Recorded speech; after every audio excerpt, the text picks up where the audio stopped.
Hello दोस्तों, मैं रश्मि आनंद, assistant professor political science. हम आज इस वीडियो में राजकीय इंटर कॉलेज प्रवक्ता परीक्षा 2015 नागरिक शास्त्र का क्वेश्चन पेपर सॉल्व करेंगे। तो आइए हम देखते हैं। फर्स्ट क्वेश्चन, वैधानिक तथा राजनीतिक संप्रभुता के मध्य भेद किया किसने किया? एबी डायसी ने किया। नेक्स्ट क्वेश्चन है, रक्त संबंध समाज का निर्माण करता है, तो ये कथन है मैकाइवर का। नेक्स्ट क्वेश्चन है, लेखक भूभाग को राज्य का एक आवश्यक तत्व नहीं मानता, तो ये सीले जो हैं ये भूभाग को राज्य का एक आवश्यक तत्व नहीं मानते हैं। राज्य शब्द का आधुनिक अर्थ में प्रथम बार प्रयोग किया गया था, तो ये मैकियावली के द्वारा किया गया था। नेक्स्ट क्वेश्चन है, राजनीति विज्ञान सरकार के अध्ययन से संबंधित है, तो ये कौन मानता है? ये सीले मानते हैं। सीले मानते हैं कि राजनीति विज्ञान सरकार के अध्ययन से संबंधित है। ये किसने कहा? सीले ने। आर्थिक निर्धारण सिद्धांत का प्रतिपादन किसने किया है? तो ये मार्क्स ने किया है, कार्ल मार्क्स। किसने राज्य के आधार और अधिरचना के सिद्धांत को प्रतिपादित किया? तो ये भी कार्ल मार्क्स ने ही किया है। राज्य के आधार और अधिसंरचना के सिद्धांत को प्रतिपादित किया है। नेक्स्ट क्वेश्चन है, सामाजिक समझौता के अवधारणा को निरंकुश संप्रभुता के सिद्धांत के साथ जोड़ा है, तो ये हॉब्स ने जोड़ा है। यह किसने कहा है कि अधिकतम समानता स्वतंत्रता के लिए घातक नहीं है बल्कि अनिवार्य है? तो ये कहते हैं आर.एस. टोनी कि अधिकतम समानता स्वतंत्रता के लिए घातक नहीं है बल्कि क्या है? अनिवार्य है। नेक्स्ट क्वेश्चन है, प्रजातंत्रीय समानता एक भयानक प्रपंच है, तो ये कहा है बर्क ने। अब ये बर्क कहते हैं प्रजातंत्रीय समानता एक भयानक प्रपंच है। क्या है? प्रजातंत्रीय समानता एक भयानक प्रपंच है, ये बर्क ने कहा है, बर्क ने। नेक्स्ट क्वेश्चन है, यहाँ हम ज़्यादा दूर तक चले आए। राजनीति विज्ञान इतिहास व राजनीति के मध्य स्थित है, यह कथन है लॉर्ड ब्राइस का। नेक्स्ट क्वेश्चन है, कौन सा सबसे महत्वपूर्ण तत्व है? तो संप्रभुता जो है राज्य का सबसे महत्वपूर्ण तत्व है। नेक्स्ट क्वेश्चन है, जन संप्रभुता की अवधारणा का प्रतिपादन किसके द्वारा किया गया था? तो ये रूसो के द्वारा किया गया था। नेक्स्ट क्वेश्चन है, क्वेश्चन नंबर 9, राज्य सदैव ही एक दमनकारी संस्था होती है, यह कभी भी प्रजातांत्रिक संस्था नहीं हो सकती, यह कथन है कार्ल मार्क्स का। नेक्स्ट क्वेश्चन है, किसने कहा स्वतंत्रता एक सकारात्मक वस्तु है, यह मात्र प्रतिबंधों का अभाव नहीं है, यह कथन है ग्रीन। तो ग्रीन कहते हैं स्वतंत्रता एक सकारात्मक वस्तु है, यह मात्र प्रतिबंधों का अभाव नहीं है, तो ये कथन है ग्रीन का। नेक्स्ट क्वेश्चन है, नागरिक शास्त्र अधिक और कम मानव ज्ञान की वह उपयोगी शाखा है जो नागरिक से संबंधित प्रत्येक चीज का वर्णन करती है, तो ये कथन है गार्नर का। नेक्स्ट क्वेश्चन है, किसने कहा नागरिक शास्त्र नागरिकता का विज्ञान और दर्शन है? तो ये प्रोफेसर पुंताम बेकर का कथन है। तो प्रोफेसर पुंताम बेकर ने कहा है कि नागरिक शास्त्र नागरिकता का विज्ञान और दर्शन है। नागरिक शास्त्र नागरिकता का विज्ञान और दर्शन है। शक्तिशाली का हित ही न्याय है, तो ये थ्रेसी मैक्स का कथन है। समानता का अर्थ यह है कि सभी व्यक्तियों के हितों को पर्याप्त अवसर प्राप्त होना चाहिए, तो ये कथन है लास्की का कहना है कि समानता का अर्थ यह है कि सभी व्यक्तियों के लिए पर्याप्त अवसर प्राप्त होना चाहिए। ध्यातव्य है कि लास्की ने स्वतंत्रता एवं समानता को एक सिक्के के दो पहलू के रूप में दोनों को परिभाषित किया है। लास्की के अनुसार समानता मूल रूप से समानीकरण की एक प्रक्रिया है। नेक्स्ट क्वेश्चन हम देखते हैं, प्राकृतिक अधिकारों की अवधारणा को अस्वीकार किया है? तो ये बेंथम ने किया है। अध्यक्षात्मक व्यवस्था में राष्ट्रपति प्रधान है, ये कहाँ का? ये राज्य तथा सरकार दोनों का। नेक्स्ट क्वेश्चन है, नव वामपंथी विचारक हैं? तो ये मार्क्यूज हैं, हर्बर्ट मार्क्यूज। हर्बर्ट मार्क्यूज क्या हैं? नव वामपंथी विचारक हैं, नव वामपंथी विचारक। नेक्स्ट क्वेश्चन है, बुद्धिजीवियों के वर्चस्व के सिद्धांत का प्रतिपादन एंटोनियो ग्राम्सी के द्वारा किया गया। नेक्स्ट क्वेश्चन है, क्वेश्चन नंबर 24, समूह को एक अज्ञात साम्राज्य जैसा कहा है? तो समूह को, दबाव समूह को एक अज्ञात साम्राज्य जैसा कहा है, एसी फाइनर ने दबाव समूह को एक अज्ञात साम्राज्य जैसा कहा। नेक्स्ट क्वेश्चन है, क्वेश्चन नंबर 25, भारत में संरक्षणात्मक भेदभाव का विचार संबंधित है? तो ये है समानता के विचार से। कौटिल्य समर्थक था, कौटिल्य राजतंत्र का समर्थन करते हैं। मनु राज्य की उत्पत्ति के किस सिद्धांत के समर्थक थे? तो ये दैवीय सिद्धांत, जो दैवीय सिद्धांत है उसके समर्थक थे। तो दैवीय सिद्धांत का मनु समर्थन करते हैं।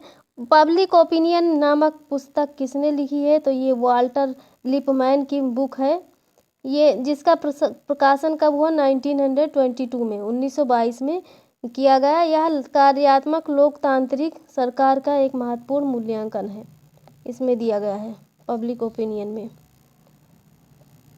तो पब्लिक ओपिनियन वाल्टर लिपमैन की बुक है, वाल्टर लिपमैन। सर्वहारा वर्ग का अधिनायकत्व की अवधारणा का प्रतिपादन किया था? ये किया गया किसके द्वारा? कार्ल मार्क्स द्वारा, दास कैपिटल में सर्वहारा वर्ग का अधिनायकत्व की अवधारणा का प्रतिपादन किया गया।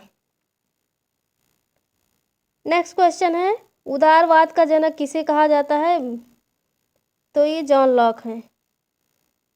कौटिल्य के द्वारा राज्य के किस सिद्धांत का प्रतिपादन किया गया? साप्ताहिक सिद्धांत का प्रतिपादन किया गया, जिसमें स्वामी, पहला, दूसरा अमात्य, तीसरा जनपद, दुर्ग, कोष, दंड, मित्र। तो इसमें हम बताए थे ये शॉर्ट फॉर्म है स्वाअज दुकदम, यही याद कर लीजिए। इसमें चाहे जैसा क्वेश्चन आ जाए कि कौन से नंबर पे क्या है तो आप कर लेंगे। स्वामी राजा हो गया, अमात्य मंत्री, जनपद, दुर्ग, कोष, दंड, मित्र। तो ये क्रम वाइज हमने ये बनाया हुआ है, ठीक। तो ये क्रम वाइज बना हुआ है, इसको आप याद कर लीजिए। स्वाअज दुग्धम, स्वाअज दुग्धम। तो यहाँ से आपका कंसेप्ट अच्छे से हो जाएगा और क्वेश्चन भी सही हो जाएगा। लोकमत के अभिकरण में के रूप में गलत सूचीबद्ध किया गया है। तो लोकमत के अभिकरण के रूप में गलत सूचीबद्ध किया गया है, इसमें से कोई भी ऑप्शन जो है गलत नहीं है, सब ऑप्शन सही हैं। अब ये परिवार तथा प्राथमिक समूह, शिक्षण संस्थाएं, संचार के साधन, विधानमंडल, राजनीतिक दल एवं दबाव समूह, समाचार पत्र, ये सब क्या है? लोकमत के अभिकरण के रूप में सही सूचीबद्ध हैं। तो इसमें डी ऑप्शन जो है ये सही, इस मतलब कि इसमें गलत पूछा गया तो ये वाला ऑप्शन जो है गलत है। नेक्स्ट क्वेश्चन है, कानून का सर्वाधिक स्वीकृत सिद्धांत है? तो ये है आदेशात्मक सिद्धांत। नेक्स्ट क्वेश्चन है 34 नंबर, राज्य की उत्पत्ति के संबंध में कौन सा सिद्धांत 17वीं तथा 18वीं शताब्दी में सर्वाधिक लोकप्रिय था? तो ये सामाजिक समझौते का सिद्धांत है। यह कथन किसने कहा कि कानून न केवल जनमत के आधार पर बने बल्कि कानून जनमत के आगे आगे भी चले? तो ये R.N. गिलक्राइस्ट का कथन है। अध्यक्षात्मक शासन प्रणाली की मुख्य विशेषता क्या है? तो मुख्य विशेषता है, देखते हैं हम, कार्यपालिका का राष्ट्रपति अध्यक्ष होता है। राष्ट्रपति अपने मंत्रिपरिषद की नियुक्ति स्वयं करता है। राष्ट्रपति स्वयं विधायिका व्यवस्थापिका का विघटन नहीं कर सकता है, ठीक। कार्यपालिका का कार्यकाल यहाँ पर निश्चित होता है। अध्यक्षात्मक शासन व्यवस्था में कार्यपालिका व्यवस्थापिका के प्रति जवाबदेह नहीं होती है। ए थ्योरी ऑफ जस्टिस, ये जॉन रॉल्स की बुक है। 1971 में प्रकाशित हुई। किसने कहा लोकतंत्र वह शासन है जिसमें प्रत्येक व्यक्ति भागीदार होता है? तो ये सीले ने कहा है। नेक्स्ट क्वेश्चन है, ऑस्टिन ने अपने संप्रभुता के सिद्धांत का प्रतिपादन किया तो इस किस बुक में किया अपनी? तो lectures on jurisprudence, lectures on jurisprudence में ऑस्टिन ने अपने संप्रभुता के सिद्धांत का प्रतिपादन किया। तो बुक का नाम है लेक्चर्स ऑन ज्यूरिस्प्रूडेंस। कब प्रकाशित हुई ये बुक? 1832 में। संसदात्मक शासन व्यवस्था में कार्यपालिका व्यवस्थापिका के प्रति उत्तरदायी होती है। नेक्स्ट क्वेश्चन है, राजनीतिक समानता कभी भी यथार्थ नहीं बन सकती जब तक कि उसे वास्तविक आर्थिक समानता का साथ न हो। तो ये कथन है H.J. लॉस्की का। महात्मा गांधी के अनुसार अहिंसा है 3 प्रकार की होती है। तो ये प्रकार पूछा गया है, कितने प्रकार की अहिंसा है महात्मा गांधी के अनुसार? तो पहली है जागृत अहिंसा, दूसरी है कायरों की अहिंसा और तीसरी है औचित्यपूर्ण अहिंसा। तो जागृत अहिंसा हो गई, कायरों की अहिंसा हो गई और औचित्यपूर्ण की अहिंसा। नेक्स्ट क्वेश्चन है क्वेश्चन नंबर 43, आधुनिक राजनीतिक विज्ञान का लक्षण नहीं है। तो ये मूल्य प्रधान अध्ययन जो है ये नहीं है, बाकी शक्ति का अध्ययन है, अंतर अनुशासनात्मक अध्ययन है, मानवीय क्रियाओं का अध्ययन है। और यहाँ पर दिया गया है शक्ति का अध्ययन, अंतर अनुशासनात्मक दृष्टिकोण पर बल, मानवीय क्रियाओं का अध्ययन, अनुभाविक उपागम पर बल, वैज्ञानिकता पर बल आदि, जबकि मूल्य प्रधान अध्ययन ये नहीं है। यह किसने कहा कि दलीय प्रणाली किसी देश के राजनीतिक जीवन को यंत्रवत बना देती है? तो ये गिलक्राइस्ट का कथन है। यह किसने कहा है कि अंतर्राष्ट्रीयवाद का मार्ग राष्ट्रवाद से ही गुजरता है? तो ये कहा है F.L. सुमा ने। F.L. सुमा ने कहा है कि अंतर्राष्ट्रीयवाद का मार्ग राष्ट्रवाद से ही गुजरता है। ठीक। नेक्स्ट क्वेश्चन है, जनमत की निरंतर प्रक्रिया ही लोकतंत्र की गतिशीलता है। तो ये कथन है जेम्स ब्राइस का। नेक्स्ट क्वेश्चन है, मेरे लिए ईश्वर सत्य और प्रेम है, ये महात्मा गांधी ने कहा है। ऑप्शन नंबर बी सही है। जहाँ कानून नहीं वहाँ स्वतंत्रता नहीं, ये जॉन लॉक का कथन है। जॉन लॉक कहते हैं जहाँ कानून नहीं वहाँ स्वतंत्रता नहीं, जहाँ कानून नहीं है वहाँ स्वतंत्रता नहीं है, ये लॉक कहते हैं। समाजवादी विचार का संबंध किससे है? तो आर्थिक समानता से है। गीता बोध किसने लिखी? तो गीता बोध महात्मा गांधी ने लिखी। साप्तांग सिद्धांत का संबंध किससे है? तो ये राजनीतिक व्यवस्था से है साप्तांग सिद्धांत का संबंध। निम्न में से कौन इस विचार का है कि स्वतंत्रता अपने आप में कलह कर सकती है? तो ये बारकर का कथन है। किसने घोषित किया है कि न्याय औचित्यपूर्णता है? तो ये जॉन रॉल्स कहते हैं। नेक्स्ट क्वेश्चन है क्वेश्चन नंबर 54, कौन सा साधन दबाव समूह नहीं अपनाते? तो ये चुनाव में भाग लेना इनका काम नहीं है। ठीक, तो ये काम नहीं है। प्रचार, संगोष्ठी, लॉबिंग यही सब काम करते हैं। सभाएं कर सकते हैं। दबाव समूह विधि को तर्कसंगत तरीकों द्वारा सरकार की नीति निर्माण से प्रभावित करते हैं, जैसे सभाएं करना, पत्राचार, प्रचार व्यवस्था करना, अनुरोध करना, यही सब काम करते हैं, लेकिन चुनाव नहीं लड़ते हैं। नेक्स्ट क्वेश्चन है 55, राजनीतिक दल की परिभाषा सर्वप्रथम दी गई? तो ये दी गई बर्क द्वारा, एडमंड बर्क। औचित्यपूर्ण शक्ति है, औचित्यपूर्ण शक्ति का मतलब है प्रभाव। Origin of family, private property and the state, ये बुक किसकी है? जो कि राज्य के उत्पत्ति के संबंध में विस्तार से वक्तव्य समावेशित करती है, कि रचना की गई किसके द्वारा? एंजिल द्वारा। एंजिल की बुक है origin of family, private property and the state. अब नेक्स्ट क्वेश्चन है, कौन सा सही है? इसमें सही कथन पूछा जा रहा है। भूमंडलीकरण का तात्पर्य क्या है? तो ये विश्व समाज के सहकारी स्वरूप का उद्भव, इसका मतलब है।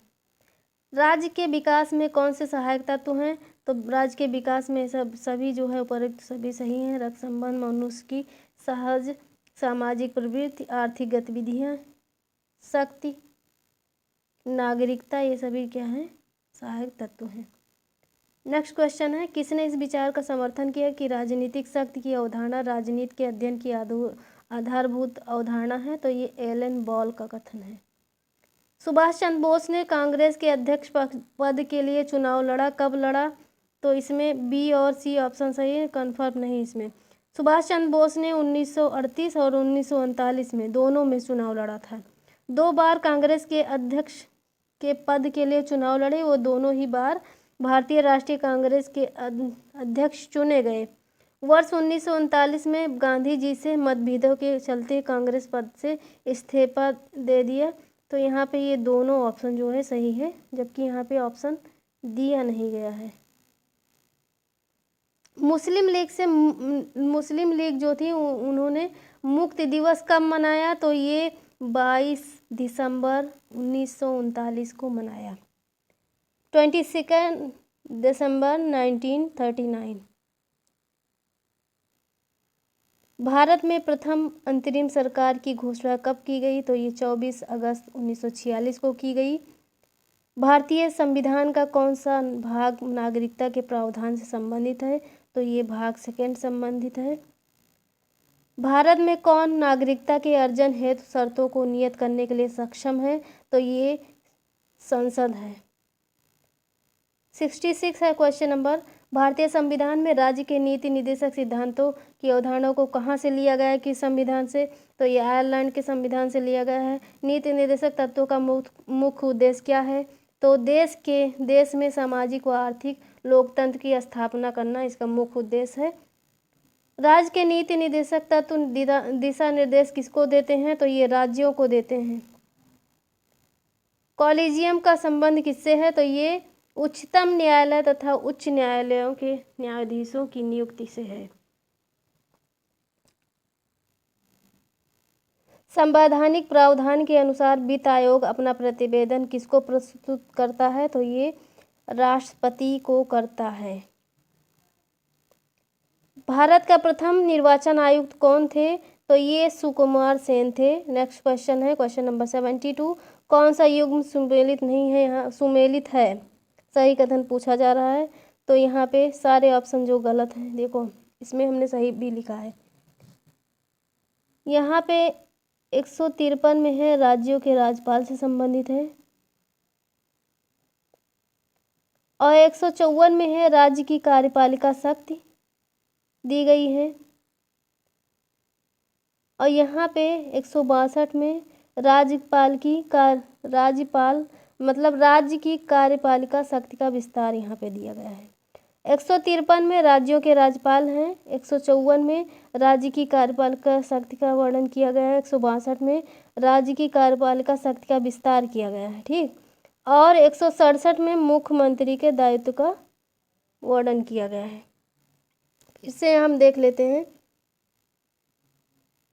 153 राज्यों के राज्यपाल से संबंधित है, 154 राज्य की कार्यपालिका शक्ति से संबंधित है, 162 में राज्य की कार्यपालिका शक्ति के विस्तार से रिलेटेड है, और 167 में मुख्यमंत्री के दायित्व से रिलेटेड है। तो यहाँ पे ये जो हमने लिखा है यहाँ सही है, यहाँ से आप मिला सकते हैं। नेक्स्ट क्वेश्चन है, धन विधेयक विधानसभा में किसकी अनुमति से प्रस्तुत किया जाता है? तो ये राज्यपाल की अनुमति से प्रस्तुत किया जाता है धन विधेयक। संसदीय समितियों में कौन सी वित्तीय समिति नहीं है? तो ये आश्वासन समिति नहीं है, प्राक्कलन समिति है, लोक लेखा समिति, लोक उपक्रम समिति, ये सारी समितियां हैं। सार्वजनिक उपक्रम समिति या लोक समिति, लोक लेखा समिति, प्राक्कलन समिति, ये सभी समितियां हैं। आश्वासन समिति कोई समिति नहीं है। किसकी नियुक्ति राज्यपाल के द्वारा नहीं की जाती है? तो ये नहीं की जाती है राज्य लोक सेवा आयोग। 75 का डी दिया गया है, उच्च न्यायालय के न्यायाधीश, ये नहीं की जाती, मुख्यमंत्री की जाती है। राज्यपाल द्वारा नियुक्त किसके द्वारा की, राज्यपाल किसकी नियुक्त करता है? मुख्यमंत्री की, महाधिवक्ता की। राज्य लोक सेवा आयोग का अध्यक्ष का करता है, लेकिन उच्च न्यायालय के न्यायाधीश का नहीं करता है। उच्च न्यायालय के न्यायाधीश की नियुक्ति राष्ट्रपति द्वारा होती है, राज्यपाल द्वारा नहीं। जबकि मुख्यमंत्री, महाधिवक्ता, राज्य लोक सेवा आयोग के अध्यक्ष एवं सदस्य की नियुक्ति राज्यपाल द्वारा किया जाता है। नेक्स्ट क्वेश्चन है, भारतीय संविधान की 12वीं अनुसूची में कितने विषय हैं? तो ये 18 विषय हैं। भारत में स्थानीय स्वशासन के जनक के रूप में कौन जाना जाता है? लॉर्ड रिपन जाने जाते हैं। पंचायती राज संस्थाओं के चुनाव एवं मतदाता सूचियों की तैयारी करवाने का कार्य करता है, कौन करता है? तो ये राज्य चुनाव आयोग करता है। सरकारी आयोग का संबंध किससे है? केंद्र राज्य संबंधियों से है। भारत में लोकपाल एवं लोकायुक्त के पदों की स्थापना की सिफारिश की गई थी, तो ये प्रशासनिक सुधार आयोग फर्स्ट द्वारा की गई थी, जिसका गठन 5 जनवरी 1966 को किया गया था। भारत में न्यायिक सक्रियता संबंधित है, तो ये जनहित याचिका से संबंधित है। नेक्स्ट क्वेश्चन है, भारतीय संघवाद को सहयोगी संघवाद के रूप में परिभाषित किया है, तो ये ग्रैनविल ऑस्टिन ने किया है। नेक्स्ट क्वेश्चन है, यहाँ पे और दिया गया है, केसी वेयर का है अर्धसंघात्मक, मॉरिस जोन्स सौदेबाजी का संघवाद। भारत में विधानसभा की अधिकतम सदस्य संख्या क्या हो सकती है? तो ये अधिकतम सदस्य संख्या 500 हो सकती है। भारत में राष्ट्रपति के निर्वाचन से संबंधित विवाद को कौन सुलझाता है? तो सुप्रीम कोर्ट सुलझाता है, उच्चतम न्यायालय। किसे भंग नहीं किया जा सकता परंतु समाप्त किया जा सकता है? तो ये राज्य विधान परिषद है। नेक्स्ट क्वेश्चन है, संविधान का कौन सा अनुच्छेद भारतीय विदेश नीति से रिलेटेड है? आर्टिकल 51। नेक्स्ट क्वेश्चन है, किस अधिनियम के द्वारा भारत में संघीय न्यायालय स्थापित किया गया था? तो भारत शासन अधिनियम 1935 द्वारा। भारत में अंतर्राज्यीय परिषद की गठित की गई थी। अंतर्राज्यीय परिषद कब गठित की गई थी? तो ये 1990 में की गई। नेक्स्ट क्वेश्चन है, द्वैध शासन प्रणाली राज्यों में लागू की गई किस एक्ट के द्वारा? 1919 के एक्ट द्वारा, 1919 के अधिनियम द्वारा। भारत में राष्ट्रीय विकास परिषद कब गठित की गई थी? तो ये 6 अगस्त 1952 को गठित की गई थी। भारतीय संघ में नए राज्यों को प्रवेश कराने की शक्ति किसे प्राप्त है? तो ये संसद को प्राप्त है। यही घुमा फिरा के 2 क्वेश्चन इसी में पूछ लिया गया है। संसद से भारतीय संविधान के निम्न अनुच्छेदों में से किसमें अस्पृश्यता की समाप्ति की व्यवस्था की गई है? तो आर्टिकल नंबर 17। भारतीय संविधान में राज्यों का संघ की अवधारणा को निम्न में से किस संविधान से लिया गया है? तो ये कनाडा के संविधान से लिया गया है। 94 क्वेश्चन नंबर है, वर्तमान में उत्तर प्रदेश के लोकायुक्त कौन है? तो इसमें दिया गया है न्यायमूर्ति संजय मिश्र।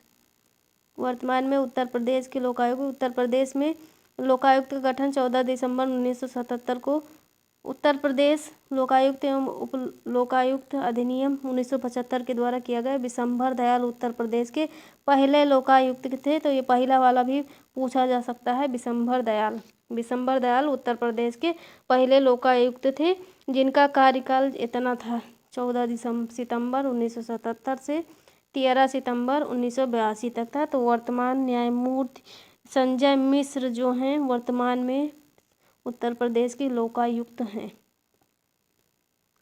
नेक्स्ट क्वेश्चन है, एक राज्य के उच्च न्यायालय के न्यायाधीश की नियुक्ति की जाती है, तो ये राष्ट्रपति के द्वारा की जाती है। व्यवस्थापिका जनता की शिकायतों की समिति का कार्य करती है, तो ये कथन है केसी वेयर का। नेक्स्ट क्वेश्चन है, संविधान के किस अनुच्छेद में उच्चतम न्यायालय की स्थापना एवं संरचना का वर्णन दिया गया है? तो सुप्रीम कोर्ट की स्थापना एवं संरचना का वर्णन आर्टिकल 124 में दिया गया है, आर्टिकल 124। नेक्स्ट क्वेश्चन है, आर्टिकल 21A अनुच्छेद 21 से जो शिक्षा के अधिकार से रिलेटेड है, को भारतीय संविधान में जोड़ा गया किस कॉन्स्टिट्यूशनल अमेंडमेंट एक्ट के द्वारा जोड़ा गया? तो ये था 86 कॉन्स्टिट्यूशनल अमेंडमेंट एक्ट 2002। 86वां संविधान संशोधन अधिनियम 2002 द्वारा शिक्षा के अधिकार को भारतीय संविधान में जोड़ा गया अनुच्छेद 21A के तहत। भारत के संविधान में किस एक संशोधन के द्वारा आंतरिक अशांति शब्दों के स्थान पर सशस्त्र विद्रोह शब्द को जोड़ा गया? तो यह है 44th कॉन्स्टिट्यूशनल अमेंडमेंट एक्ट 1978 द्वारा। संयुक्त राष्ट्र संघ के चार्टर के किस अनुच्छेद में महासभा की शक्तियां और कार्यों का वर्णन किया गया है? तो यह है चार्टर के 10वें अनुच्छेद में। भारत के संविधान के किस भाग में आर्टिकल 370 को स्थान दिया गया था? तो ये संविधान के 21वें भाग में। भारत में लोकपाल की नियुक्ति के लिए सर्वप्रथम विधेयक कब पेश किया गया? तो भारत में लोकपाल की नियुक्ति के लिए सर्वप्रथम विधेयक 1968 में पेश किया गया। 1968 में। उल्लेखनीय है कि प्रथम प्रशासनिक सुधार आयोग द्वारा भारत में लोकपाल की नियुक्ति की सिफारिश की गई थी। भारतीय संघ लोक सेवा आयोग में अध्यक्ष सहित कितने सदस्य होते हैं? तो ये 11 सदस्य होते हैं। 11। संविधान का कौन सा अनुच्छेद राज्यों में विधान परिषदों की समाप्ति एवं संरचना से संबंधित है? तो ये 169 169 अनुच्छेद में। जिला जज की नियुक्ति का संबंध संविधान के किस अनुच्छेद से है? तो ये 233 से है। 233 आर्टिकल नंबर। गांधी जी द्वारा किसको अपना राजनीतिक गुरु माना गया? तो GK गोखले। गोपाल कृष्ण गोखले जो है गांधी जी के राजनीतिक गुरु थे। 107 क्वेश्चन नंबर है, कौन लोक लेखा समिति के अध्यक्ष की नियुक्ति करता है? तो लोकसभा का अध्यक्ष है। तो लोकसभा का अध्यक्ष लोक लेखा समिति के अध्यक्ष की नियुक्ति करता है। नेक्स्ट क्वेश्चन है, भारत में सर्वोच्च न्यायालय में न्यायाधीशों की संख्या किस प्रकार से बढ़ाई जा सकती है? तो संसद के अधिनियम द्वारा बढ़ाई जा सकती है। ओम्बुड्समैन का भारतीय प्रतिमान है लोकपाल। भारतीय संविधान का कौन सा अनुच्छेद संसद को राज्य सूची के किसी विषय पर विधि निर्माण की शक्ति प्रदान करता है? तो ये है आर्टिकल 249 249। भारत के संविधान का अनुच्छेद 368 प्रतिनिधित्व करता है नमनीयता और कठोरता दोनों का। भारत की शासन प्रणाली संसदीय है, किंतु इस प्रणाली में एक ऐसा तत्व है जो बहुधा संसदीय प्रणाली में नहीं पाया जाता। तो ये क्या है? संसद की सर्वोच्चता। क्वेश्चन नंबर 113 है 113। विधान परिषद धन विधेयक पर अधिकतम देरी कर सकती है कितने दिनों तक? 14 दिन के लिए। उत्तर प्रदेश का प्रथम राज्यपाल थी सरोजिनी नायडू।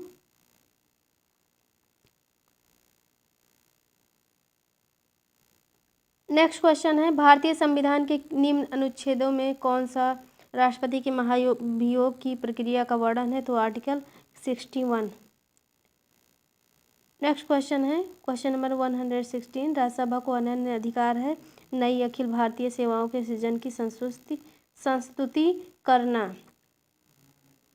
भारतीय संविधान के निम्न अनुच्छेदों में किसमें निर्वाचन आयोग का प्रावधान है? तो 324 में दिया गया है।